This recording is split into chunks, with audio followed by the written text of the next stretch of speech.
केंद्रीय गृहमंत्री अमित शहा पुणे दौऱ्यावर हॉटेल वेस्टिनमध्ये शहांचा मुक्काम तर आज गृह विभागाची होणार महत्त्वाची बैठक।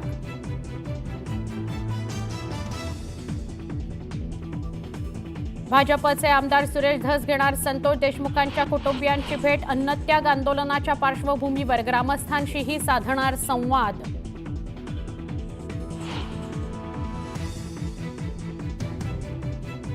नाशिकमध्ये आज सकल हिंदू समाजाचं आंदोलन। अनधिकृत थडगी न हटवल्यास समोरच मंदिरं उभारण्याचा इशारा। पोलिसांकडून जमावबंदीचे आदेश।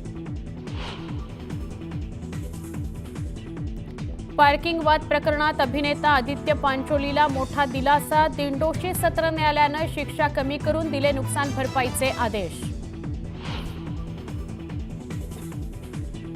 सांगलीत जीबीएसचा धोका वाढला। जिल्ह्यात जीबीएसचा तिसरा बळी। खासगी रुग्णालयात एका तरुणाचा मृत्यू झाल्यानं खळबळ। नाशिकच्या चांदवड रहुडी या घाटात भीषण अपघात। 9 ते 10 गाड्या एकमेकांवर आदळल्या। 5 ते 6 जणांचा मृत्यू झाल्याची भीती।